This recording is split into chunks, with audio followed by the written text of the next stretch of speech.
이게 이제 박근혜 탄핵 때 그 당시 태극기 집회가 한 2016년 12월부터 최소한 한 4개월 이상 끌고 갈 때, 저는 뭐 그때나 지금이나 태블릿 조작만 얘기를 했었는데, 한 2월 이제 넘어가면서 헌재 상황이 안 좋다. 헌재에서 아마 용인대까지 높다는 말이 돌면서 처음에는 일부 좀 이 세력들, 일부 주로 뭐 대령연합회라든지 약간 이제 군 관련 세력들이 이 계엄 선포를 주장하고 나왔었거든요. 근데 저는 그때 이제 집회에 거의 매주 나와서 제가 늘 거의 1, 2번 연사였기 때문에 그 흐름을 파악을 했는데 이게 갑자기 쫙 번지면서 나중에 한 3월 초 가까이 되면은 이제 헌재가 3월 10일 날 판결 내립니다.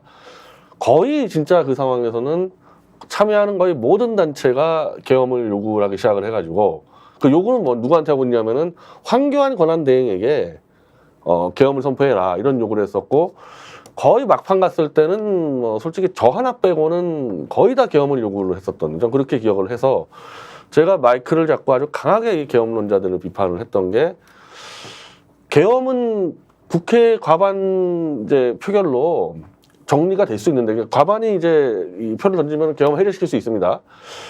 근데 실제로 그런 얘기들 하는 거예요. 아니 그러면은 국회가 이 계엄을 이제 무효화하기 전에 국회의원들 몇 명만 잡아다 집어넣으면 끝나는 거 아니냐. 실제 그런 얘기들 하고 지금 그 얘기가 나오는 거 아니에요. 지금 그 상황이. 그리고 그러면은 아니 계엄을 했을 때 과연 군대가 대한민국 군대가 그 다 무너져가는 박근혜 권력 쪽에 서가지고 명령을 제대로 따를 수 있겠느냐. 제가 가장 의심했던 건 그 부분인데 보수 세력은 이 군대에 대한 이상한 로망을 갖고 있어요. 네. 그 과거의 그런 좀 군사 정권에 대해서 특히 박정희 정권에 대해서의 군대 혁명에 대한 워낙에 긍정적인 판단을 하다 보니까 대한민국 현재 군대도 보수가 원하는 대로 움직일 거라는 제가 볼 때 완벽한 착각입니다. 그러니까 제가 사실 그 당시 계엄을 가장 반대했던 이유는 이미 민주화 이후에 대한민국 군대는 정치화됐다. 정치화됐다는 얘기는요. 어느 편에 붙을지 계산한다는 게 제 판단이었습니다. 이번에 아마 최상병 청문회 때 대한민국 그 군 장성들의 수준이 어떤지 다 들어왔다고 보거든요.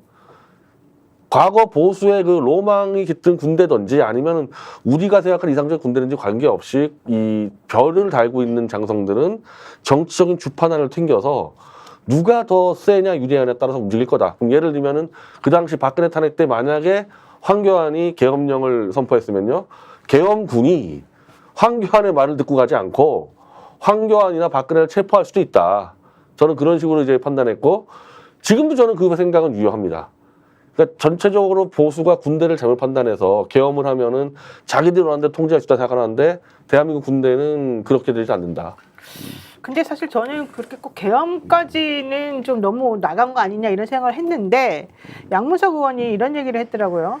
지난 4월부터 대한민국 군군 장성 130명이 나무 위키에서 본인들의 정보를 삭제하거나 삭제를 위한 임시 조치를 취하더라. 규모도 매우 크고 조직적으로 움직이는 게 좀 의심스럽다. 이런 얘기를 하면서 국방부 장관에게 이제 이런 걸 물어봤어요. 그러니까 국방부 장관 후보자겠죠. 이 사람에게 장성들한테 이런 행동을 지시한 적이 있냐는지 물어봤더니 그런 적 없다. 이제 이렇게 얘기를 하긴 했습니다. 근데 실질적으로 양문석 의원은 이게 지금 시기적으로도 이상하다. 그리고 특정한 정치적이나 군사적 의도를 가지고 있는 움직임이라는 걸 내가 배제할 수 없다. 이런 얘기를 했거든요. 뭐가 있어서 그런 거예요. 참고로요. 그 나무위키는 저 관련된 허위 사실이 하도 많이 들어가 있어가지고 그거 제가 없애보려고 어마어마한 노력을 다하고 소송까지 해보려고 했는데 그게 안 되는 데입니다. 서버가 외국에 있어가지고 당사자가 이거 내려 말아가지고 되지도 않고 소송을 걸려 소송도 못 거는데요. 그러니까 전 양문석 의원의 그걸 보고 아니 어떻게 나무위키를 움직여가지고 삭제를 일괄적으로 삭제시켰는지 정상적으로 개별 쪽 가서 냈을 수가 없고 이거는 이 위에서 누구 나무위키 접촉하지 않고 안 되는 거거든요. 자 지금 이제 계엄 문제 얘기를 하는데 지금 이제 대통령실은 일단 절대 없다라는 이야기까지는 안 가고 괴담 선동이다라는 것까지 이제 가고 있는데 민주당은 전혀 물러서지 않고 이 계엄을 어떤 식으로든 기획하고 그리고 추진하려고 했던 제보가 있었다라고 이제 하는데 노희 변호사는 약간 의심스럽게 아직도 보고 있다는 것이고 이 내용에 대해서는 의심하는 순간 그 기획했던 자들이 오히려 땡큐라는 소리를 낼 것이다라는 이야기까지 있는데 지금 자 2016년 7년 상황을 말씀을 주셨고 지금도 그러면 변 대표가 보기에는 계엄과 관련해서 누군가 기획을 하고 있다, 실행 준비를 하고 있다 이렇게 보십니까? 일단 그 절대적으로 윤석열을 지지하는 보수 유튜버들은 여전히 이 툭하면 계엄 얘기를 해요. 그러니까 만약에 국회가 탄핵을 추진한다거나 뭐 우리 촛불 태극기 연합 같은 경우는 탄핵 이전에 한 100만 명, 200만 명이 용산을 둘러싸야 된다고 얘기하는데 100만 명이 용산 둘러싸면은 당연히 계엄하자고 이제 그쪽이 주장할 건데 그 사람들이 과거 태극기에서 이제 윤석열 친위 부대로 다 변절을 했고 그 중에 여러 명은 또 대통령실이나 내각에 들어가 있는데 아니 뭐 대표적으로 김문수 씨 지금 들어가지 않았습니까? 그 태극기 집회 때 매달 나왔던 사람인데 김문수 장관이 잘 알고 있을 거예요 이 상황 내에서. 나중에 한번 김문수 장관한테 물어보면 좋을 텐데 그런 사람들이 윤석열 정권을 둘러싸고 있고 윤석열이나 그 김용현 그 이제 국방장관의 마인드 수준으로 볼 때는 그 사람들도 아마 군대는 그냥 까라면 깐다고 생각할 겁니다. 아마 그런 사람들이면 당연히 계엄을 지금부터 아주 진지하게 검토하고 있겠죠. 그러니까 변 대표는 계엄을 실제로 단행한다 하더라도 군대가 마음대로 움직여지지 않을 가능성도 있다고 이제 얘기를 하시고 저는 실패할 가능성은 없지만은 그 실패는 결과의 문제고 네. 이 사람들은 자기 계산으로는 만약에 이 윤석열이 지지율이 뭐 한 자릿수로 떨어지고 거의 뭐 탄핵되기 일부 직전까지 간다 그러면 능히 계엄을 준비를 해서 실행을 할 수 있는 사람들이죠. 임 소장께 좀 질문하면 자 민주당에서 이 문제 제기해서 국민들이 발칵 뒤집혀서 야 탄핵까지 정말로 기획했다면 있을 수가 없다.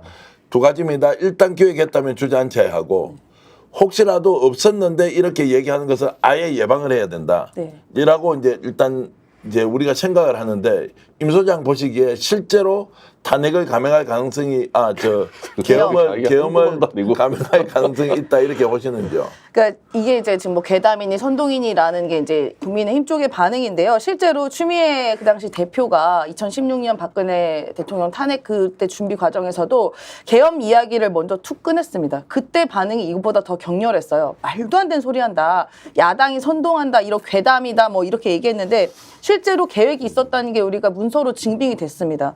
그리고 이 정부는 뭐 우리가 잘 겪어서 아시겠지만 아니다. 절대 아니다라고 한 게 대부분 맞았었어요. 보시면은 예전에 도청했던 것, 그 미국에서 대통령실 도청했던 거 기억하시잖아요? 그거 그때도 그 야당 쪽에서나 이혼 얘기했더니 그런 일 절대 없다고 했더니 결국 도청은 사실 나왔었죠? 뿐만 아니라 그 폭탄 수출하는 일 없다. 이야기했더니 미국 거쳐 유럽 거쳐서 막 간 거 아닙니까? 그것도 밝혀냈어요. 그리고 또 후쿠시마 오염수 뭐 저희 말하면 끝도 없습니다. 그 대통령실에서 해명은. 그것도 되게 기가 막힌 것은 대통령실의 말이 너무 웃겨요. 예를 들어서 뭐 저 같은 그냥 당원이나 이렇게 뭐 방송에서 나오는 사람, 그냥 시민단체 사람이 이런 얘기했으면 그냥 뭐 그러고 지나가겠지, 귀뚱도 안 하지, 괴담이 얘기할 텐데 집권당의 수석 최고위원, 죄송합니다. 집권당이라서 그 1당, 제1야당의 수석 그 최고위원, 그 다음에 대표까지 이 문제를 이야기를 했습니다. 그러면 이 문제가 대충 그냥 저희 같은 평론가나 이렇게 저 같은 그냥 민주평당원 얘기한 수준이 아닌 거잖아요, 이거는. 그렇다고 그 대표와 수석 최고가 막 이렇게 시중에 떠도는 얘기를 막 했겠습니까? 그 정도 아니거든요. 그것도 심지어 그 여당 대표와 회담 직전에 이야기를 한 거예요. 그러면 어느 정도의 제보와 신빙성이 있다고 저희는 다 알고 있습니다. 그럼 대통령실의 반응은요, 오히려 침묵하거나 말을 하지 않은 게 맞지 발끈하지 않습니까? 무슨 뭐 빌드업 합니까? 탄핵 빌드업 합니까? 무슨 괴담 유포당입니까? 하면서 오히려 그 민감한 반응이 저희는 매우 의심스러웠습니다. 그 박수현 의원이 라디오에서 이런 말도 했어요. 계엄설 말씀하시는 분들께서 말씀을 드릴 때가 수일 내로 올 것이다. 말씀을 드릴 때가 수일 내로 온다는 박수현 것은 의원의 얘기고 저거를 가지고 있으니까 이것을 이제 아예 국민들께 공개를 할 수 있다. 그렇죠. 이 이야기는 저도 이제 민주당 쪽에서 들었는데. 그다음에 김민석 의원도 계엄 준비설의 정황과 제보가 있다 이렇게 말했고. 그러면 이제 그것을 드러내놓고 오히려 전면화시키는 것이 필요하다고는 보십니까? 근데 저는 이제 그 민주당에서는 이거는 사실은 옳지 않기 때문에 이렇게 하면 안 된다. 이런 차원으로 조금 얘기를 정리를 지금 해가는 거고 실제 계엄설이 근거 없는 얘기는 아니다. 이렇게 얘기를 지금 하고 있는 거거든요. 그리고 저는 계엄이라고 하는 걸 하면 절대 안 된다고 생각하는 사람이어서 저는 기본적으로 이런 얘기가 나올 정도로 상황을 지금 만들어 놓은 이 현재 상황이 문제이니까 이런 일은 절대 있으면 안 된다라고 지금 얘기를 하고 싶어요. 제가 어제 어느 저녁에 술자리에서 이제 이야기를 주고받다 보니까 계엄이 실제 이루어지잖아요. 그러면 일단 통신이 가능합니까 안 됩니까? SNS 됩니까 안 됩니까? 아니 실제로 안 된다는 거예요. 끊을 수도 있고 끊을 북한이나 수 중국은 그렇게 하잖아요. 그렇죠. 러시아도 통제하잖아요. 그러면 SNS가 되지 않으면 이제 통신 수단이 없어요.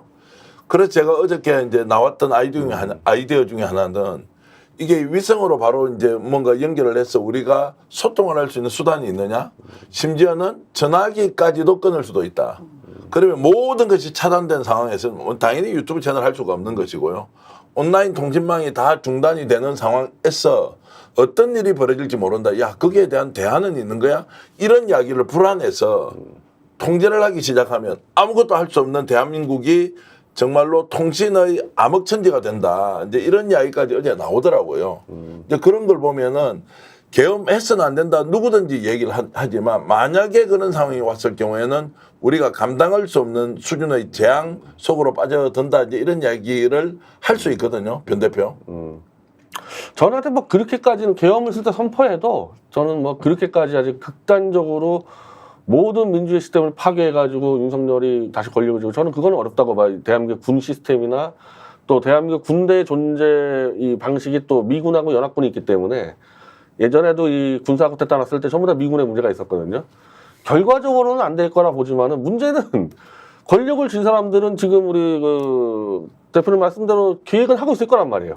아니 그러니까 네. 실행을 하면서 뭐 네. 당연히 실패할 것 네. 뻔하지만 정치적 도박 같은 거를 정말로 무리하게 할 수 있는 거 아니냐라는 우려를 받을 만큼 여러 가지 정황들은 좋지 않다. 그러니까 실패할 가능성은 높다고 하지만은 그 사람들은 성공할 가능성을 보고 그런 이상한 일들을 지금 준비하고 어쨌든 단기간이라도 좀 완전히 이제 대한민국을 파괴할 수 있는 그런 위험성은 충분히 있죠. 그래서 계속 저는 이거 문제 제기를 해놓을 필요 있다고 생각합니다. 문제 제기를 계속 네. 해놔야 한다. 그 제보가 사실은 이제 현역 군인에서부터 나왔다. 막 이런 얘기도 사실 지금 구체적으로 나오고 있기는 해요. 그래서 이게 전혀 근거 없이 민주당의 대표나 수석 최고가 정말 그런 말을 했을 것 같지는 않아 보이는 게 현실인데 그렇게 되면 정말 나라가 난리 나지 않겠습니까? 네. 대한민국은 완전히 미쳐 돌아가겠죠. 우리 국민들 입장에서 이해가 안 가는 상황인데 그걸 그대로 용인할 수는 없는 거 아니겠습니까?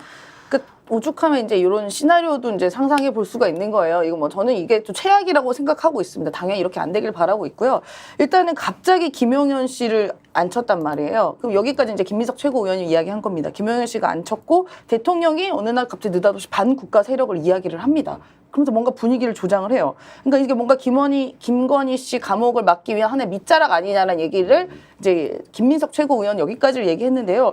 그 외에도 지금 어떤 얘기까지 나오냐 하면은 지금 우리 의료 대란 난 사건 있지 않습니까? 의료 체계가 지금 붕괴되고 있는 사연이 이것과 과연 무관한가? 라는 이야기가 나옵니다. 첫 번째는요. 일단 지금 의료 현장이 대란이 남으로써 일단 전반적인 사회가 엄청나게 혼란스러워졌잖아요. 지금 우리 다 모두의 일 아닙니까? 지금 이 혼란스러운 상황을 오히려 이걸 역이용하는 거 아니냐라는 것도 있고 혹여나 만약에 계엄 사태가 발생을 하게 된다면 그러지 않길 바라지만 당연히 안 그럴 거라 믿고 그러면 뭔가 의료에 도움을 받을 일이 생기지 않겠습니까? 이런 체계를 무너뜨리려는 거 아니냐라는 얘기까지 나오고요. 심지어 이건 어제 이제 뉴스인데 9시 뉴스 첫 헤드라인이 10월 1일이 국군의 날 임시 공휴일을 선언했다라고 얘기 나옵니다. 이제 국민들이 이것도 의심해요. 왜 하필 또 국군의 날이야? 왜 또 이때 임시 공휴일이야? 이날 뭐 하는 거 아니야? 예를 들어 뭐 군인들을 갑자기 거리 무슨 퍼레이드 같은 데서 이동을 하려고? 군대 전체적인 기운을 좀 국가적으로 불러일으키려는 저 군의관들 지금 뭐 투입하니 못해가지고 전체적으로 좀 군영사회처럼 만들려는 장기적인 플랜은 있는 것 같죠. 이게 사실 좀 이제 그 아니라고 주장하는 사람들 중에 하는 얘기 중에 하나는 뭐냐면 아니 지금 민주당 국회의원이 훨씬 많은데 실질적으로 그 국회의원의 절반이 이거 해제해달라고 요구하면 해제할 수 있는 거 아니냐 이거잖아요. 네. 근데 2017년도에 박근혜 전 대통령 때 그 계엄 문건은 그렇게 하면 안 되기 때문에 야당 국회의원들을 계엄령 선포하자마자 곧바로 다 체포해버리겠다 일단은 그런 얘기까지 사실은 그때 나왔었거든요. 그래서 이제 이 문제는 계속 예의주시해야 하고 지금 민주당도 야 이게 괴담 아니냐 정치선동 아니냐라고 공격을 받고 있기 때문에 관련된 증거를 공개할 가능성이 있고 그 공개된 증거에 대해서 진위 여부를 또 따지겠지만 이 정도까지 가서 뭔가 쐐기를 박아야 하는 상황이 왔다 이 말씀까지 좀 드리면서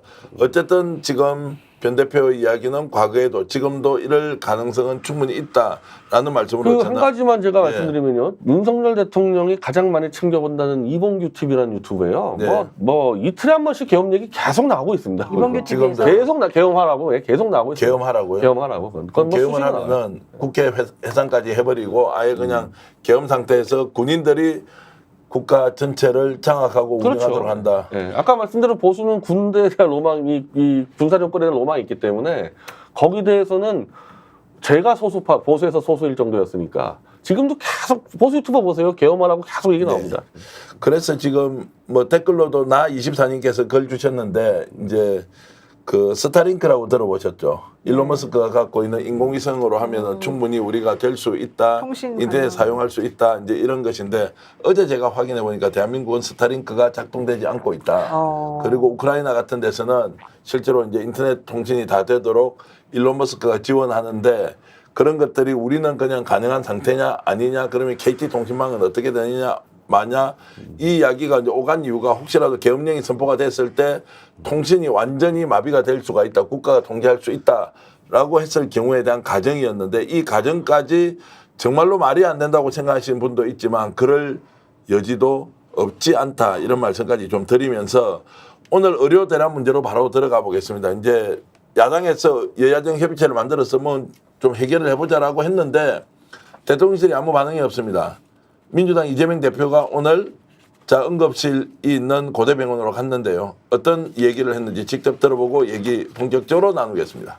근본적으로 이 문제를 해결하기 위해서는 정부의 이런 일방적이고 과하고 급한 의료 증원 강행이 사실은 제고될 필요가 있다는 점은 저희도 공감합니다. 그게 제일 답답한 면이죠. 그러니까 과연 야당이 나서서 합리적 대안을 만들고 또 의료계와 일정 정도의 의견 접근을 만들어내고 심지어 여당과 야당 사이에 일정한 의견 접근이 이루어진다 한들 과연 그게 정부에 의해서 수용될 것인가를 생각해 보면 사실은 매우 비관적이죠.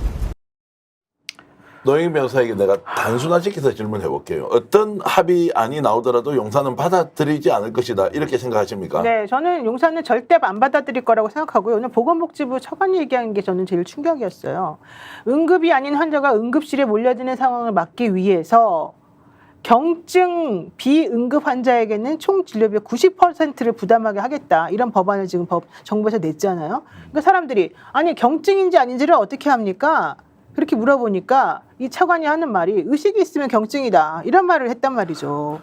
너무너무 무식한 말인데 이제 나중에 가서 조금 수습을 하려고 본인이 뭔가 좀 정리를 하긴 했습니다만은 당장 아픈데 환자나 보호자들이 그걸 판단할 수가 없는 게 기본인 거 아니에요? 그러니까 그건 인정해요. 그러면서도 본인이 전화해서 경증인지 중증인지 여부를 알아볼 수 있는 상황이라면 그 자체가 경증이란 말이다. 이런 말도 안 되는 생각을 소리를 복지부 차관이 라디오 나와서 한단 말이에요. 교통사고 다리가 부러졌는데 말은 할 수 네. 있는데 그러니까 경증인지 중증인지 그럼 의식이 있으면 경증이에요? 네, 그렇게 말했다니까요. 그게 바로 저는 이 정부의 이 지금 현재 의료대란과 관련해서 지금 갖고 있는 태도이고 돈으로 너 응급실 오지 마. 너 응급실 오려면 돈 있는 사람만 와. 지금 그렇게 얘기하고 있는 게 현재 지금 문제 해결 방식인 거잖아요. 근데 무슨 얘기를 한다고 이게 먹히겠습니까? 임 소장, 근데 이게 여당에서도 지금 반발이 상당하고 뭐 지역구 국회의원들은 이번 명제를 못 내려가겠다라는 이야기 노인들 보수 지지층 많지 않습니까? 네, 네. 큰일이 났는데도 왜 이렇게 안이하게 대처하고 또는 완전 무책임하게 이런 이야기를 하면서 매를 벌고 있지 않습니까?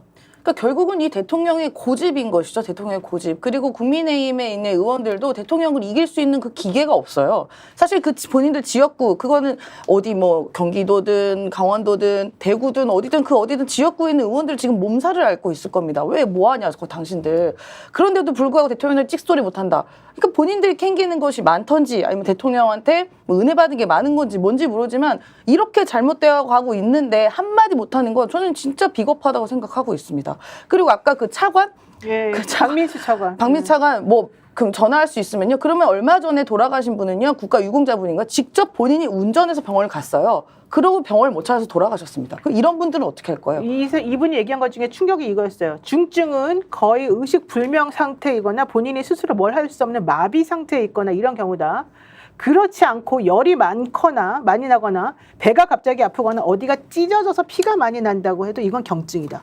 우리가 지금 우리가 어떻게 알아요? 애들은 어떡합니까? 그러니까요. 어린 아이들은요? 아, 근데 중증 경증을 그렇게 이렇게 진단도 무식하게 없이 나눠요. 진단도 네. 없이 그냥 행정관료가 네. 저렇게 떠들면 안 돼요. 피가 많이 나면 경증이다. 찢어져서 피가 많이 나면 그거는 경증이다. 현장 들어가서 의사가 봐야지 중증 경증이 나오지 저렇게 그냥 아니, 막 과다 질러댈 수 치료를 있는 게 어떻게 아닌데. 우리 방송 보고 계신 분들 자제 또는 손자 손녀들 갑자기 열나서 40도 41도 가지 않습니까? 이게 어떻게 될지 몰라서 병원에서 어떻게 하면 빨리 응급실에 가서 조치해야 되지. 집에서 대충 이렇게 하면 안 된다는 거 수도 없이 우리가 들었죠.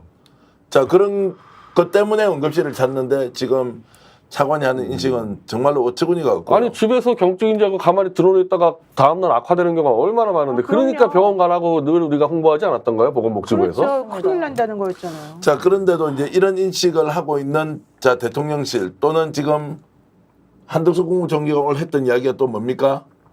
자, 의사들이 병원을 떠났기 때문에 이 문제가 심각해진 것이다. 이렇게 하면서 이제 모든 책임을 의사들한테 지금 돌리고 있는 상황까지 있는데, 자, 이건 또 어떻게 봐야 하느냐?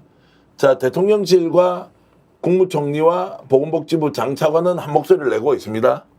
자, 이게 왜 그런데 집권 여당에는 이 의견을 받아들여서 맞다라고 박수 치는 사람이 단 한 명도 없습니까? 변 대표 이건 어떻게 봐야 됩니까?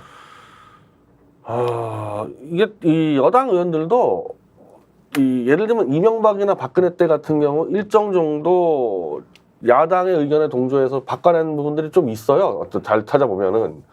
근데 원천적으로 이거는 뭐 어떤 의견을 내도 안 바뀌겠구나. 아, 이게 이 정권의 그냥 이걸로 버티기 승부처구나. 이런 판단하다 보니까 괜히 앞장서서 얘기했다가 어쨌든 탄탄한 그 보수 지지층 한 15에서 20% 이제 그 노년 지지층 여기서 찍혀가지고는 나중에 재선이 불가능하다고 판단해서 그냥 일제히 침묵하는 걸로 그냥 가겠다는 게 아니겠어요? 근데 그 노년 지지층도 사실은 이 국민연금 개혁안 난 거 가지고 지금 되게 화가 많이 나 있어요. 근데 사실 제일 큰 피해는 글로 가고 있지 않습니까? 지금 지금. 국민연금은 원래 59세까지인가 뭐 이렇게 원래 가입하기로 의무 가입하기로 되어 있었는데 이걸 64세로 올리고 그다음에 실질적으로 돈은 13%나 내게 만들고 9%에서 13% 내게 만들고 지금 그렇게 한다니까 아 도대체 이게 뭐냐 왜 우리한테 왜 이러냐 지금 화가 많이 나 있는 상황이거든요. 게다가 지금 대통령실이나 이쪽에서 뭐라고 얘기했냐면 지난번에 한 달 전에 그 2살짜리 여아가 응급실 11곳에서 거절당해가지고 의식불명 상태 됐다 그랬잖아요. 그거에 대해서 물어보니까 그거는 원래 그 아이가 갈 수 있는 상황이었다 하더라도 그 응급 시스템 자체가 이 아이를 수용할 수 없는 상황이었기 때문이다. 이런 식으로 얘기하잖아요. 그러니까 아무리 말해도 소용이 없는 거예요, 이 사람들은. 그 지금 밖에 나가보면 나이 드신 이제 80 이상 된 노인들은 갑자기 몸이 아프가면 응급실에 갈 수가 없기 때문에 못 가죠. 그래서 뭔가 이제 돌아가시거나 이렇게 정말로 이제 상황이 악화되면 아 뭐 원래 어쩔 수 없이 병원에 가더라도 뭐 이런 이야기 아니에요. 가더라도 소용없었다. 이제 이 이야기를 지금 하고 있는 게 이게 무슨 의료 그렇죠. 체계입니까? 의료 체계는 충분히 할 수 있는 것을 다 해봤는데도 결국 병원에서도 안 되더라는 결론을 누가 내려야 됩니까?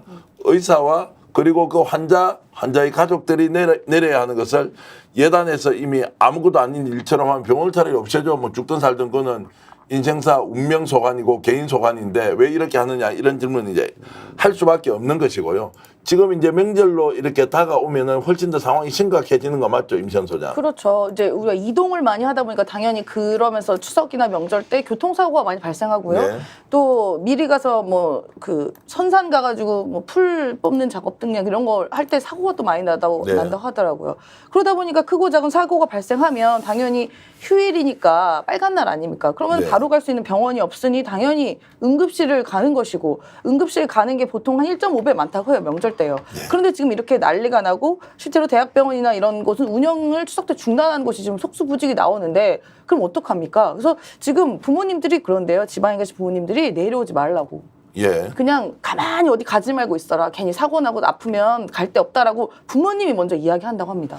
자, 세대별로 보면 70대를 이제 넘어서는 분들이 윤석열 대통령 지지율이 50% 이상 나오고 나머지 전 세대는 지지층이 10% 또는 단다리 숫자까지 내려가 있다. 단단위 숫자까지 내려가 있다. 이제 이런데 지금 이러면 이번 주 금요일 날 여론조사 결과 나오지 않겠습니까? 지금 이제 의료대란과 관련 게 반영되어 있다고 보면 20% 초중반을 유지하고 있는 대통령 지지율이 이번 주 금요일 날 발표할 때 보면 노 변호사 더 떨어진다 이렇게 예상하십니까? 저는 사실 23%가 많이 떨어진 상태이기 때문에 그거보다 얼마나 더 떨어질지는 잘 모르겠는데 최소한 그거보다 유의미한 수준으로 올라가지는 않을 것이다. 네. 이렇게는 지금 판단을 하고 있고요. 왜냐하면 문제가 있으면 그 문제를 해결하려는 대통령이나 이 정부의 움직임이 있어야지 사람들이 아 그래도 이 사람들이 문제가 능력이 있구나라고 믿는 거잖아요. 근데 지금 그런 거 하나도 없이 내놓는 말마다 이상하고 도대체 우리가 받아들일 수 없는 수준의 얘기만 하고 있고 계속해서 상황을 악화시키는 쪽으로만 얘기하고 있잖아요. 네. 그러면 이거를 극복해서 대통령의 지지를 끌어올릴 만한 뭐가 있었습니까? 나는 그냥 하나도 없었다고 지금 보거든요. 여론조사 어떻게 지금 전망하십니까? 지금 이제 노년층이 떨어지기 시작한 거죠. 네. 이 노년층 마지막 남아있는데 떨어지고 있는데, 근데 저는 충분히 몇 번에 걸쳐서 이번 여론조사 때는 폭락할 시점에 올라간 경우를 내가 너무 많이 봐서 예.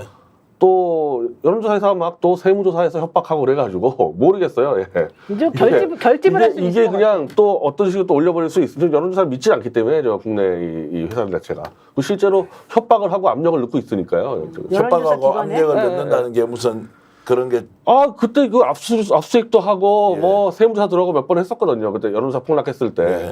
그 다음부터는 하여튼 제가 뭐 의심해서 그런지 모르겠는데 이번 주는 분명히 폭락인데 올라간 사례들을 많이 봐가지고 뭐 믿진 않습니다. 흐름대로 보면 이번 금요일 여론조사에서 떨어져야죠. 떨어져야죠. 많이 떨어져야 네, 떨어져야죠. 의료대란 네. 문제는 특히 이제 지금 노년층 지지층이 분명히 떨어지게 돼 있었는데 이거 또 모릅니다. 또 어떤 짓을 할지. 저는 제 주변에 한 세 군데 정도 얘기를 들었던 게 있고 대구에서 실제로 이제 그런 일이 있어서 정말 낭패볼 그 어르신이 겨우겨우 병원을 찾아가가지고 이제 급성 뭐 이렇게 이제 수술을 하고 했는데 정말로 찾기 어려운데 12군데를 다녔다 그러더라고요. 받아준 데가 없어요. 토요일, 일요일이었는데 그래가지고 정말 애를 먹었다는 얘기 듣고 아, 내 주변에도 이런 일이 벌어지고 있구나라는 걸 느꼈는데 아마 점점점 많은 분들이 이런 것들을 실제 경험하면 대통령 지지율이 이번 금요일 날 여론조사에서는 상당히 악화된 결과로 나올 수 있다라고 저는 전망을 하고 있습니다. 자, 이렇게 했을 때 지금 현재 돌파구에 대해서 변 대표가 생각하는 방안 같은 건 있습니까? 지금 이 순간에 뭘 어떻게 해야 됩니까? 우리야 아니 윤석열이. 윤석열이든 우리든 지금 그 야당이든 뭐 국민이야 뭐 각자 도생하는 수밖에 없고 지금 이 상황을 그럼 어떻게 해결해야 되느냐? 아니 이거는 참요. 그러니까 민주주의 정권이라는 거는 기본적인 소통이 되는 상태에서 실제로 대화를 통해서 일부 후퇴하고 이게 된다는 전제의 권력을 위임하는 건데 네. 이게 안 되는 정권이라면 이거는 끌어내리는 거 말고 무슨 답이 있겠어요? 이게 뭐 완전 불가능인데 아까 이재명 대표가 말한 대로 설사 의료계와 야당이 협의하고 여당이 협의한다 해서 안 될 거라 얘기하잖아요. 야당 예, 대표도. 여야와 의료계가 협의해도 안 된다고 얘기를 하고 있는데 그러면은 그냥 들어누워서 우리가 이 운에 맡기고 목숨 그럴 겁니까? 이건 이 정도 사안이면은 저 야당 대표가 비상사태 선언해야 된다고 봅니다.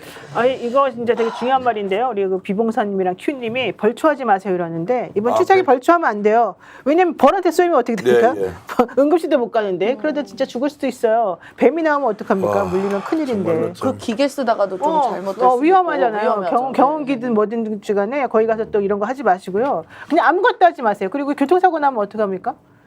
교통사고 안 나야 되죠. 그러니까 어떻게 안 나요? 우리가 자기 어떻게 마음대로 될 수 모르는 있나요? 미지의 움직이지도 영역이네. 말아야 돼요. 이제 이렇게 되면. 아니 일단 저는 그러니까 이게 지금 이렇게 지지율 떨어진 것이 의료 이 현장이 이게 대란 때문이란 걸 지금 혹여나 제대로 된 보고를 했으면요 이렇게 반응 못 나와요. 오히려 조금이라도 현명한 뭐 그거 바라지도 않고 그냥 아주 그냥 정상적인 잘하는 거 말고 그냥 정상적인 정권이었다면 상식적인 정권이었다면 적어도 만약에 오히려 이 야당에서 이 부분에 대해서 전면 재검토해야 된다는 입장을 냈으면 오히려 야당을 이용해야 됩니다. 본인 지금 자존심은 굽히기 싫은 거잖아요, 의사들한테. 자존심 굽히기는 싫지, 근데 뭔가 난리 났지, 지지율은 떨어지지, 이러면서 정권 뭉개질 것 같지라는 생각을 했다면 오히려 야당 대표한테 본인 좀 창피하지 않게 자존심 살리는데 어떻게 잘 협박해보고 내가 거기서 모르는 척 받아주는 척 해볼게 라는 거라도 나와야 되는 거예요. 근데 부러지면 부러졌지 중간에 타협하고 이런 스타일이 아니라는 걸 요즘 더욱 더 강하게 느끼기 때문에 정말로 이 문제의 최종 결과가 어떻게 나올지 궁금한데요. 자, 여론조사 지지율 17%로 예상한다고 왕건희 님이 글 주셨고요. 그리고 오케스트라님께서는 지금 대구 동성로에서 탄핵 집회하고 있습니다. 라고 한 대구에서도 탄핵 집회를 하고 있다. 이런 말씀 주셨는데 저는 이번 주 금요일 날 여론조사에서 유의미한 수준으로 하락할 것이다. 실제로 10%대로 진입하는 최초의 상황을 우리가 목격할 수도 있다. 이런 생각을 하고 있습니다. 이게 왜냐하면 네. 먼저 말씀해요. 왜냐하면 네. 지금 현재 제가 파악하고 있는 보수 진보의 문제가 아닌 이 의료 대란과 관련된 국민들의 불안과 정서는 이거 막아야 된다. 이거 빨리 해결해야 한다는 것이 전방위로 일어나고 있다는 거예요. 이게 여론조사 결과로 반영되기 때문에 단순히 정치적 성향 때문에 누구를 지지하는 문제는 아니다라고 보기 때문입니다. 만약에 갤럽을 기준으로 한다 했을 때 금요일 날 하여튼 저는 갤럽이 분명히 내려가던데 올라간 사례가 몇 번 제가 봐서 네. 그런데 이번에 만약에 올라가잖아요. 한 2% 3%라도 그러면 아마 분석을 문재인 수사 덕이라고 생각하고 문재인 수사의 피치를 가해버릴 겁니다. 아마 그렇게 되면. 그럴 수 있겠네요. 이야. 자, 일단 문재인 대통령과 관련돼서 오늘 문다의 딸이죠. 본인이 페이스북에다가 이제 자, 이만하면 막 가자는 것이지요라고 하면서 이제 전면전을 선언한 것 같은데 변 대표께 좀 단순화시켜서 질문드리겠습니다. 문재인 대통령도 직접 나와서 싸울 것 같습니까? 어떻습니까? 저는 그 사진이 예. 잘못 나갔다고 생각합니다. 그 뒷모습 예. 보고 있는 사진 같은 경우는 그건 컨셉이 전면전 컨셉이 아니에요. 뭐 네. 본인은 어떤 컨셉인지 모르겠지만은 받아들이는 사람 입장에서는 저거는 전면전 컨셉이 아닌데 영상. 그 사진 사진, 뭐죠? 그 뭐 예. 사진이 뒷모습 나오는 거. 왜냐하면 그 어떤 경우는 그거는 이거 뒷모습을 보여주면 안 됩니다. 싸움할 때는. 그래서 이 판단을 전 잘해야 된다고 생각하는데 지금 이 검찰이요 스타트를 박근혜로 걸어서 이명박에 이재명에 송영길에 거의 다 털어요. 웬만한 유력 정치인은. 문재인까지 왔는데 이게 현재 윤석열 쪽에 이 의료 대란이든 뭐든 뭐 이 자기 지지율을 폭락하는 거를 막아보려는 하나의 전략적 수단일 수도 있습니다. 그걸로 이제 보수들 이제 결집시키고. 근데 저는 그거보다 근본적으로 전주지검에서 이 스타트한 게 이 전주지검에 있는 그 지검장이 지금 중앙지검 옮기면서 대충 그냥 가자고 얘기했는데 전주지검에 남아있는 검사들이 아니 윤석열 한동훈 지들은 덤벼가지고 출세하고 지검장도 출세했는데 왜 우리만 왜 가만히 있어야 돼? 우리는 칼이 없나? 그냥 친다는 거예요. 전주검 밑에 있는 애들이. 그럼 생각해 보십시오. 이 윤석열 한동훈이라는 이 검사들이 조작 날조 수사를 저질러서 대통령과 법무장까지 됐는데 3,000명 중에 있는 검사들을 치고 해서 저런 야망을 품지 않는 검사가 몇 명이나 있겠어요. 그러니까 이게 완전히 고삐가 풀려버린 검찰이 실제로 만약에 나중에 이제 급하게 됐을 때 윤석열이 야 그만둬 하더라도 밑에 애들이 왜 그만두겠습니까? 자, 이 말씀은 지금 뭐 대통령 또는 대통령의 최측근 민정수석 이런 데서 사인을 주지 않았는데 그냥 자기 이제 자가 발전을 해서 지금 검사들이 수사를 해서 계속 제가 치고 나오고 있다. 어떻게 확인하고 있냐면은 그냥 밑에서 쳐 올라왔는데 윤석열 쪽에서 볼 때 뭐 크게 나쁘지 않다 해봐라 이렇게 갔다는 거거든요. 예. 그러면 나중에 어느 순간에 또 이제 예를 들면 문재인과 뭐 타협해가지고 멈춰야 될 상황이 있을 줄 아니겠습니까? 근데 멈출 수도 없을 거다 이렇게 되면은 밑에 애들이 지들 출세를 위해서 쳐 올라왔기 때문에 이제 이거는 이번뿐 아니라 어느 지검의 어느 검사들이 야망을 품고 마치 전두환 쿠데타듯이 쿠데타식 수사를 던져버렸을 때 이제 우리는 대책이 없어진 거예요. 자, 저런 발언에 대해서는 동의는 하십니까? 아무런 이제 사전 교감이나 이런 거 없이 그냥 치고 나왔다. 그런데 마지막에 뭐 너희들이 그렇게 할 수 있지라고 해서 그냥 관망하고 있다. 이런 분석 어떻게 보십니까? 저는 그렇게 안 봐요. 저는 네. 이거는 거의 90% 이상이 위에 심기를 확인해가지고 본인들이 한 거라고 생각하고 지금 사실은 대통령의 지지율이 높거나 그다음에 뭐 문재인 전 대통령이나 전 정부에서 뭔가 엄청나게 비리가 막 불거져 나왔거나 이런 상황이 아니거든요. 오히려 지금 윤 대통령 지지율이 매우 낮아지고 있는 상황인데 이런 상황에서 검사들이 눈치가 없는 사람들이 아닌데 이걸 이렇게 해가지고 문재인 전 대통령을 건드려가지고 본인들이 뭔가 엄청나게 큰 이득을 얻거나 출세할 수 있을 거라고 생각하는 건 저는 오히려 아니라고 봐요. 네. 차라리 그렇게 할 것 같으면 윤석열 전 대통령의 신뢰를 보고서 저 사람 저렇게 출세했으니 나도 해야지라고 생각한다면 오히려 윤석열 전 대통령이나 그 측근을 쳐가지고 예전에 한번 조국 수사해가지고 난리 썼던 것처럼 그렇게 만드는 게 검사들의 일반적인 성향이지 저는 그 지금 변 대표의 얘기는 조금 제가 받아들이기가 좀 어렵고 그렇게 하지 나는 않는 뭐 이상은 솔직히 하기 못 어렵다고 받아들인다는 게 도저히 이해가 안 되는데 문재인 대표 수사를 환영하는 세력이 엄청 많아요. 네, 보수 전체고 일단 그 지지는 확보할 거 아닙니까 지금 그 근데 사람들은. 보수 쪽 사람들 보수 쪽에 얘기하는 거죠? 그 정도만 네. 확보하더라도 정책 기반이 되는 거고 그러면은 근데 윤석열하고 한동훈은 조국 칠 때 그때 문재인과 상에서 쳤습니까? 아니 근데 무슨 말인지 아는데 충분히 그 말도 동의하고 이해가 되는 말인데 실질적으로 지금 법조인의 시각에서 봤을 때는 문재인 전 대통령에게 이거를 갖다가 직접 뇌물죄를 적용한다는 거가 너무 무리해요. 제가 보기에는 이런 상황인데 검사들도 저는 신박하게 이걸 창의적으로 뭔가 하는 거는 위에 눈치를 보고 그에게 잘 보이기 위해서 하는 것이지 실질적으로 문재인 전 대통령을 이렇게 해가지고 본인들이 무슨 아니 그러니까 뜻일까? 조국 수사는 문재인에게 잘 보이게 한 거예요 그 사람들이? 한동훈 윤석열이 조국 잡을 때는 문재인에게 잘 보이려고 한 겁니까? 아니 그거 아니죠. 아니죠. 그러니까 내 말은 누구든지 야 이거 잡을 만한 거리 있다면 잡는 거지 위에 이제 지시를 받고 가지 않는다는 거예요. 이게 이해관계 맞으면 그냥 가는 겁니다. 근데 이게. 문재인 전 대통령의 성향하고 윤석열 현 대통령의 성향은 완전히 달라요. 그러니까 문재인 전 대통령이 사실은 반대를 하거나 그 사람이 개인적으로 싫어한다 하더라도 실질적인 불이익을 주거나 이럴 사람은 아니었잖아요. 자, 근데 이제 제가 조금 중간에 정리하면 이제 이것은 이제 검찰지검 전주지검 조직 내에서 자가 발전을 시켜서 수사를 하고 있는 것이냐, 아니면 누군가의 지시에 의해서 움직이고 있는 것이냐는 것은 관점이 다를 수 있습니다. 다만 이것이 이제 문재인 대통령 부부로 정면으로 향하고 있고 이것이 실제 사법 처리까지 갈 거냐 말 거냐 그 사이에서 어떤 쟁점들을 지켜봐야 하느냐. 오늘 이제 문다희 씨가 드디어 그냥 있지 않겠다. 나도 전면전을 하겠다고 했는데 이것이 문다혜 씨가 자기 스스로 억울한 점을 드러내서 싸우겠다는 것인지 아니면 문재인 대통령까지 이번에 검찰과 전면전을 하겠다라고 하는 것인지는 이제 분석이 필요하니까 요 논의로 좀 넘어가 보겠습니다. 일단 임세현 소장은 어떻게 보세요? 그러니까 저는 사실 좀 오래 전에 계좌 뒤지고 있다는 사실 알고 있었어요. 네. 네, 그래서 뭐 김정숙 여사님이랑 다혜 씨랑 뭐 남편 조사부터 시작해서 쭉 하고 있다는 얘기를 좀 오래 전에 들었습니다. 그래서 이 준비가 좀 오래 진행을 했었고 좀 갖고 있었다. 근데 요게 푸는 게 언제냐, 요 타이밍은 제가 정확하게는 들은 건 아닌데 그 당시 들은 얘기로는 아마 김건희 씨 관련된 논란이 더 세지고 김건희 씨를 뭔가 무마시켜줘야 되는 상황이 발생하게 되면 그렇죠. 이 카드를 꺼내서 김정숙 여사님을 검찰 앞에 소환시키려다라는 게 뭐 제가 그때까지 들었던 이야기였습니다. 그래서 뭐 실제로 들었고 그게 여러 경로를 알고 있었으니까. 그래서 근데 이게 지금 상황이 흘러갈 때 보니까 여기가 이제 윤석열이 너무 무너지고 또 한동훈 대표랑도 이렇게 갈라지는 걸 봤었을 때 그렇게 이런 카드를 설마 쓸까 했었어요. 저는 속으로는. 근데 이제 이게 갑자기 또 터진 거죠. 그래서 뭐 연유는 모르겠습니다만 매우 준비된 상황이었던 거는 맞는 것 같고 이거는 다혜 씨나 양산도 이미 다 알고는 있습니다. 상황은 그랬었고요.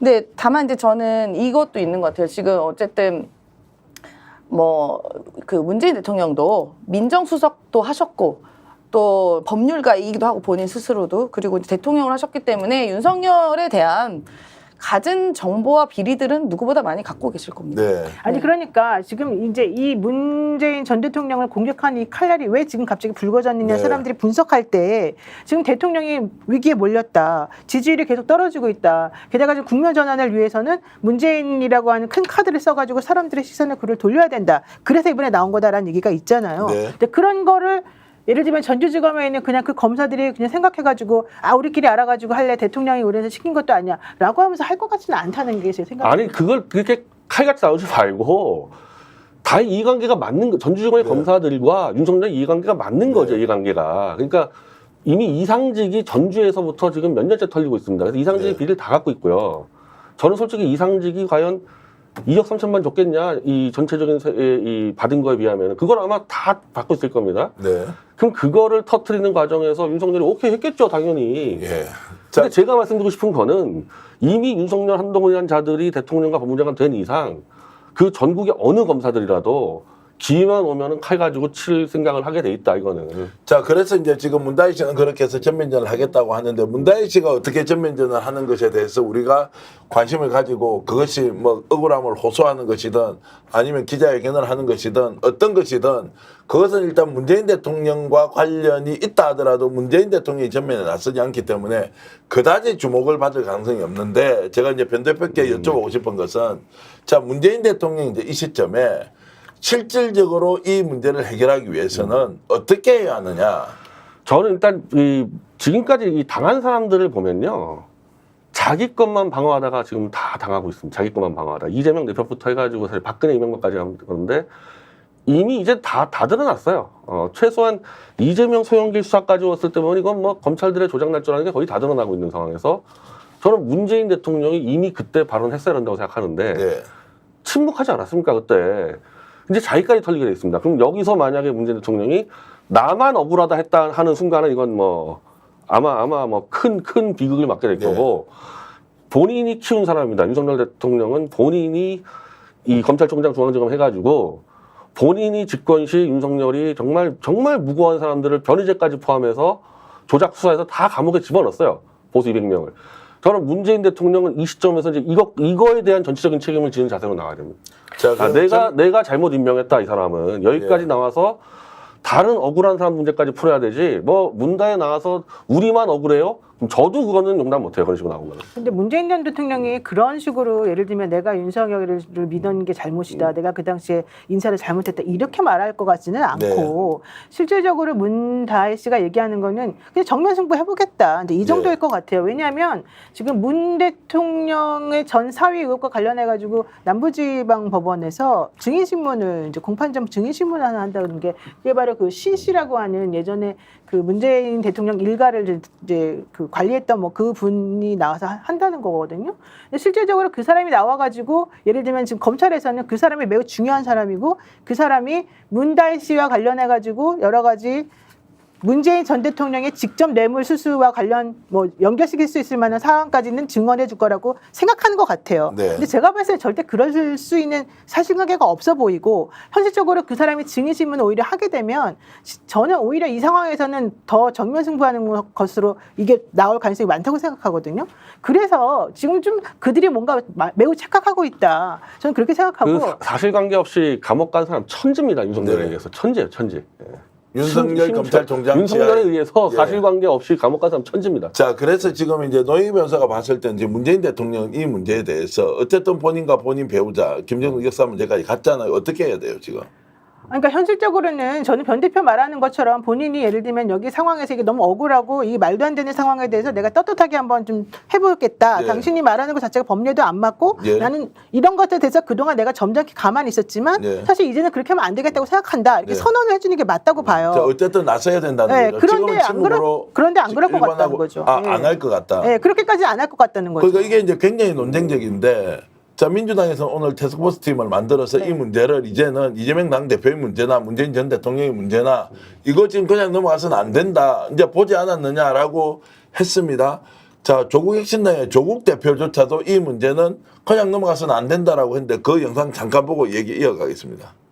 윤석열, 김건희 두 사람의 범죄 혐의는 온갖 법 기술로 덮어주는 검찰이 제1야당 대표와 가족, 전직 대통령과 가족에 대해서는 기본 도의를 무시하는 수사를 전개하고 있습니다.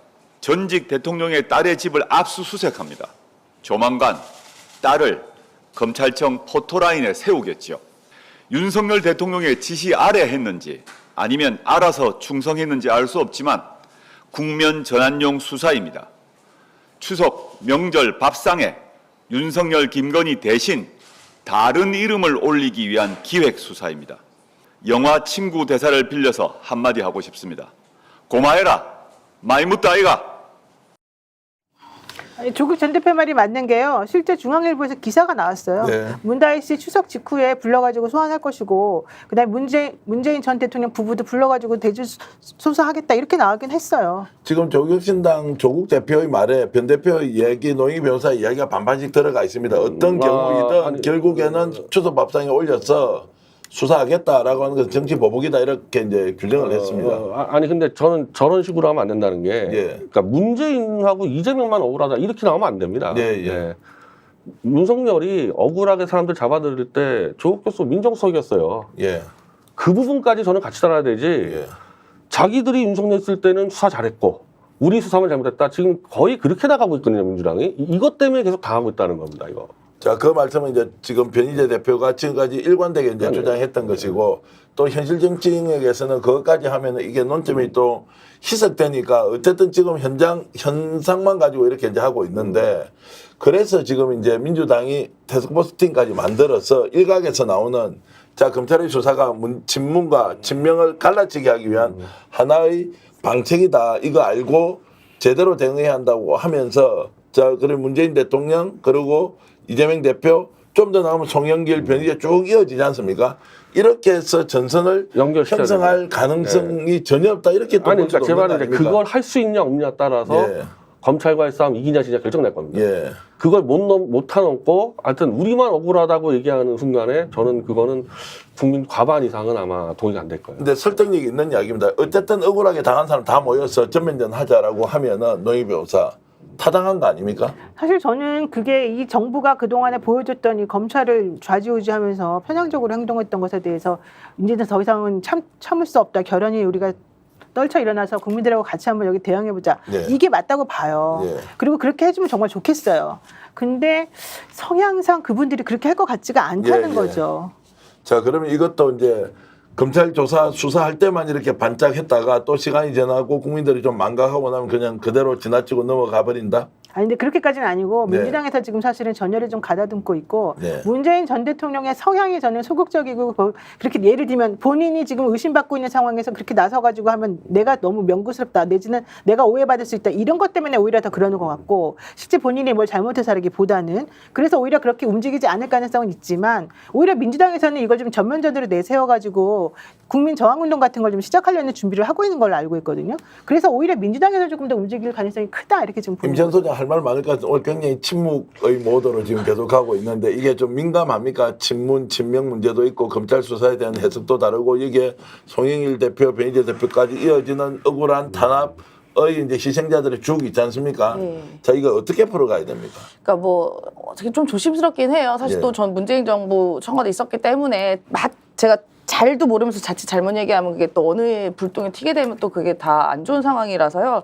어쨌든 보면은 지금까지 민주당 상황만 봤을 때 사실은 윤석열 정부 되고 나서는 끊임없이 공격한 게 이재명 대표에 대한 공격이었습니다. 330변 하고 뭐 계속 뭐 구속도 시키려고 했었던 공격이었는데 당시에 이재명 대표는 이제 본인 문제이기 때문에 예를 들면은 이게 당내에서 이런 기구를 설치하고 싶어도 할 수가 없었어요. 왜냐하면 당에서 아니 너희들 이재명 방탄하려고 무슨 이런 기구 만드냐 정치적이다 뭐 사법 리스크 막기 위한 거다 이런 대답이 충분히 나오기 때문에 대표 입장에서는 본인 문제가 계속 나온 상황에서는 이걸 만드는 것 자체가 매우 공사 구분이 안 되는 얘기가 나올 수가 있거든요. 그런데 지금 같은 경우는 이제 이재명 대표는 어느 정도 면역력이 다 생겼어요.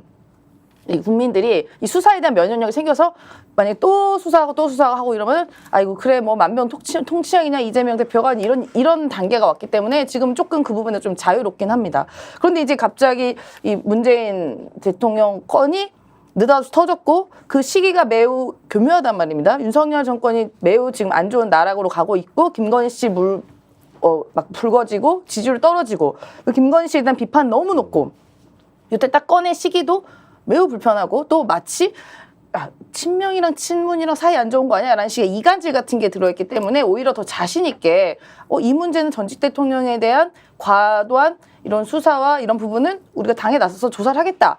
더 나아가서 나중에는 뭐 지금 송 대표님 문제라던가 더 나아갈 수도 있겠죠. 일단 이 부분을 시작해서 일단 시작이 좀 중요하다 보고 이제는 이 당에서는 이제 이재명 대표의 면역력 끝났고 새로운 분에 대한 어거지 수사가 생각했다고 보이기 때문에 더 좀 가열차게 나갈 수 있을 것 같습니다. 저는 근데 솔직하게 좀 이야기하면 이게 윤석열 정권이냐 문재인 정권이었냐 정권에서 검찰을 누가 진두지휘했느냐 이 문제로 가서는 해결이 안 된다고 보고요.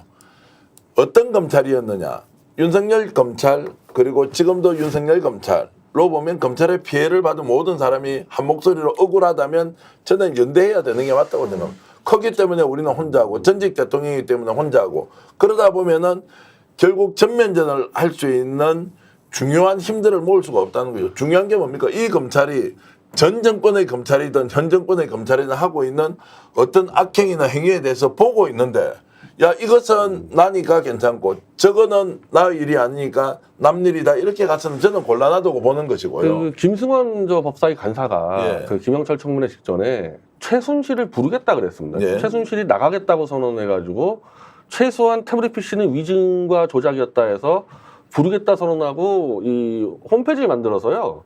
윤석열 한동훈에게 당한 사람들을 다 신청이라 그랬어요. 그래서 예. 저도 신청하고 여러 명 신청했거든요. 예.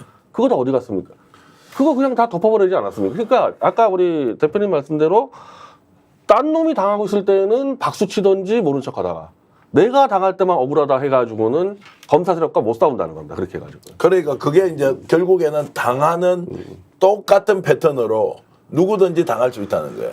그 그러면- 지금 경제공동체 얘기 나오지 않습니까? 예. 경제공동체 가지고 예, 예. 다시 최서원 그 정유라 박근혜를 소환하는 게 예. 야, 얘네도 얘는 가족이 아닌데 경제공동체인데 니네가 왜 그래? 그러니까 이걸로 밀어붙이기 때문에 이걸 한꺼번에 다루지 않으면은 저는 여론의 최소한 절반은 검사 편을 들어버린다. 그러면 이길 수가 없는 거죠. 놓이면서 이런 이제 논쟁을 하면 좀 불편한 부분이 있습니까? 어떻습니까? 제가 왜 불편해요? 아니요, 제가 형식적으로- 불편하다는 것은 네. 이제 논쟁적인데 지금 이제 민주당 뭐 여러 재정당들이 각자 위치에서 견해가 좀 다르단 말이에요. 그 하나로 뭉쳐서 하면 좋겠는데 저처럼 제3자의 관점에서 보면 이거 왜 제대로 싸우지 않느냐 이제 이런 생각이 드는데 좀 미세하게 들어가 보면 생각이 조금씩 다 다르단 말이에요. 근데 뭐 미세하게 들어가서 생각이 완전히 일치하는 사람들이 누가 있겠어요? 예, 그건 예. 당연한 것이고 예. 그렇게 볼 게 아니라 큰 틀에서 봐가지고 지금 현재 대통령과 그 밑에 있는 사람들이 전부 다 오로지 전 정권 죽이기나 오로지 자기네들의 과오를 덮기 위해서 이런저런 행동하는 게 너무 뻔히 보이고 네. 너무 야당이나 이런 쪽 사람들에게만 과도하게 지금 검찰력을 집중하고 있는 건 확실하잖아요. 네. 그러면은 그게 옳지 않다는 것을 이제는 정말로 손 꼭 잡고 같이 한번 싸워가지고 이겨내는 게 확실히 필요하죠. 네. 근데 문제는 그렇게 하려면 지금 용기가 조금 있어야 되는데 지금 그게 문재인 전 대통령이 좀 나서주면 좋겠는데 그걸 안 하고 있으니까 항상 그게 문제였다는 거고 그럼에도 불구하고 이제부터 민주당에서 좀 하려고 하는 것 같다. 네. 그리고 하는 게 맞다. 지금 그 얘기를 지금 하는 거죠. 그리고 그렇게 해야 돼요. 아니면 우리가 그러잖아요. 나무 막대기가 따로따로 있으면 그거 하나씩 부러뜨리기 쉽지만 결집해 있으면 실질적으로 그걸 부러뜨리기가 어렵지 않습니까? 민주당이나 다른 야당들 마찬가지예요. 당한 사람들이 그냥 1대1로 그냥 그대로 당하고 있으니까 지금 너무 사람을 우습게 보고 계속해서 이거를 똑같은 짓을 하고 있단 말이죠. 그렇게 하면 안 된다고요. 저는 그래서 문재인 대통령이 자신이 얼마나 중요한 위치에 있는지를 조금 깨닫고 좀 나서줬으면 좋겠어요. 그분은 왜 항상 안 나서는지 제가 좀 그게 불편하다는 거예요. 그래서 오늘 민주당에서는 삼선 이제 중진 의원 됐죠. 김영진 의원이 이제 태스크포스 팀장, 뭐 추진 뭐 특위 구성의 일단 위원장이 되었고 국정 상황 실장을 했던 윤건영 의원이 거기에 이제 들어갔습니다. 그러면 이제 문재인 대통령 문제만 다루지 말고 이재명 당 대표의 문제, 송영길 대표의 문제, 변희재 대표의 문제까지 다 좀 망라해서 정권의 피해자들 문제를 전현직 전 정권과 현 정권에 있었던 문제 다 같이 좀 다뤄봐라. 왜 이걸 못 다루느냐. 이거는요. 저는 이제 여기까지 안 가주면요. 예를 들면은 전직 대통령을 이렇게 과도하게 터냐는 말을 하기 시작하면은 문재인 정권 때 박근혜 이명박이 어떻게 털렸습니까? 네. 그걸 이제 조국 대표는 윤석열이 턴 거 아니냐 그러는데 윤석열이 털든 누가 털든 어쨌든 문재인 정권 때 벌어졌기 때문에 그 문재인 대통령은 그 부분까지 같이 다 책임져줘야 돼요. 예. 그때 잘 틀었다는 건지 잘 틀었으면 자기 터는 거에서 할 말이 없는 거고 이제 와서 저는 몰랐다는 상관없습니다. 몰랐다 그랬는데 이제 돌이켜 보니까 정말 과도하게 했고 문제가 심각할 것 같다. 다 들여다보자. 이 말을 할 수 있어야 되는 겁니다. 근데 문재인 전 대통령도 지금 윤석열 대통령 되고 나서 보니까 우리가 속았다 이런 말은 간접적으로 전언이 됐던 것 같은데요. 속았다. 저는 속았다는 부분은 나쁜 게 아니라고 해요. 이제라도 속았으면 빨리 바로잡을 수 있어야 되는 거죠. 예. 그쵸, 뭐 사실 뭐 그 과정에서 비서실장이었죠. 노영민 실장인 뭐 그 당시에 이런 상황들을 얘기했었고 예. 그럴 때 보면은 윤석열 대통령이 그 당시 이제 후보 시절에 맘먹고 이제 속였다는 정황들을 이제 예. 계속 이야기를 했었습니다. 그러니까 그걸 대통령도 아마 그 공감을 하고 계신 걸로 알고 있고요. 아마 제가 아까 말씀드린 것처럼 문재인 대통령이 민정도 하셨고 민정 쪽에 수석도 하셨고 이제 대통령이시고 법률가다 보니까 이제 여러 가지들이 알고 계신 게 많이 있을 거라고 많은 분들이 이야기를 하세요. 생각하고 계시는 것 같아요. 그래서 아마 이제 우리가 태스크포스를 만들면 대통령께서 직접 전직 대통령이 막 나서서 뭐 이거 뭐 이렇어 하기는 매우 어려울 거라고 보고요. 다만 요 기구를 통해서 무언가 전달해서 공감하는 과정은 있으면 좋겠다라고는 생각하고 그러니까 있습니다. 윤석열 정권의 탄생에 전 정부가 문재인 정권이 아무런 책임이 없다라고 하는 것은 저는 무책임하다고 그렇죠. 생각하고요. 네, 네, 책임이 있다고 하면 거기에 이제 윤건영 의원이 활동을 열심히 하고 있지 않습니까? 또 국회의원도 재선을 했으니까 뭔가 이 문제에 대해서는 전 정권의 문제 그리고 현 정권의 문제, 이재명 당대표의 문제뿐만이 아니라 큰 틀에서 이것을 어떻게 가져갈 것이니 국민들한테 한번 보여줘야 됩니다. 실제로 지난 총선 과정에서 소위 말하는 친문 진영에 있던 분들이 적극적으로 나서서 정권 심판을 하는데 정말로 거리에서 목숨 걸고 싸웠던 이제 앞에 계신 분이 계시지 않습니까? 임시현 소장, 안진걸 소장, 변희재 대표 이제 이런 분들만큼 안 했단 말이에요. 근데 이번에 당해보니까 어떻습니까? 제가 당해보니까 고소하다 이런 것은 전혀 제 마음에 1도 없습니다. 당해보니까 어떻습니까? 똑같지 않습니까? 그러면 저희들처럼 유튜브 방송을 하면서도 자, 이 정도면 이제 기회가 왔고 이재명 당대표가 직접 나서서 하기가 어렵지 않습니까? 구조상. 자기 문제니까.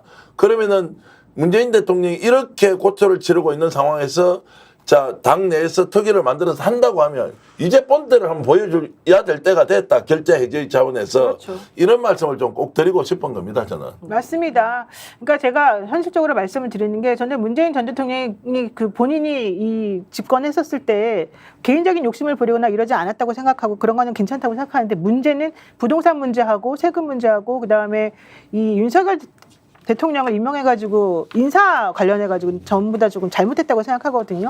근데 사실 그것 때문에 지금 현재 국민들이 많이 피해를 보고 있고 현실적으로 그 부분에 대해서는 좀 사과하는 필요도 좀 있어 보여요. 근데 네. 그분이 개인적으로 사과를 하고 말고의 문제가 지금 중요한 게 아니라 이 상황이 이렇게쯤 됐으면은 본인이 전직 대통령으로서 이 나라 꼬라지 돌아가는 모습에 대해서 좀 뭔가 좀 나서가지고 국민들을 결집시킬 수 있는 네. 뭔가 하나 나서가지고 좀 해주는 그런 부분이 필요하다는 네. 거예요. 근데 그분의 성향상 제가 보기에는 그분의 성향상 너무 점잖다고 해야 될까 너무 소극적이라고 해야 될까 그렇게 안 할 것 같다는 거죠. 그래서 그렇게 안 하면 안 되고 앞으로는 그런 것들을 좀 해줬으면 좋겠다. 근데 민주당이 어쨌든 지금은 이제 나서려고 하고 있으니 같이 연합전선을 펼쳐서라도 당연히 분열하면 안 되겠죠. 같은 마음으로 어쨌든 이걸 앞에 나가가지고 이제 더 이상 이 현재 대통령이나 이 검찰력이 이런 식으로 과도하게 하는 거 옳지 않다. 이걸 말해주면 좋겠고 특히 본인이 검찰 개혁을 하려다가 실패해가지고 결국 이게 다 심하게 부메랑으로 좀 돌아오고 있는 거거든요. 그 부분에 대해서는 우리들한테 명확한 메시지를 좀 줬으면 좋겠다는 거죠.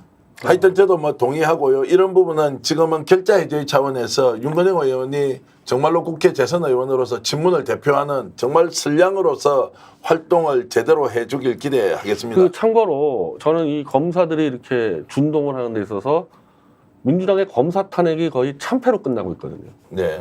김영철 탄핵 청문회 때 결정적인 위증 조작 증거 다 제출했는데 그거 은폐해버렸어요. 민주당 법사에서 아예 숨겨버렸습니다. 그러다 결국 헌재에서 지금 8대 0으로 깨져버렸잖아요. 이정석 검사. 그러니까 이런 분위기면 나머지 검사 4명은 가나마나 검사 탄핵 다 기각이다. 이렇게 검사 탄핵에 패배했기 때문에 검사들의 준동 나왔거든요. 원천적으로 다시 봐야 돼요. 거기서부터.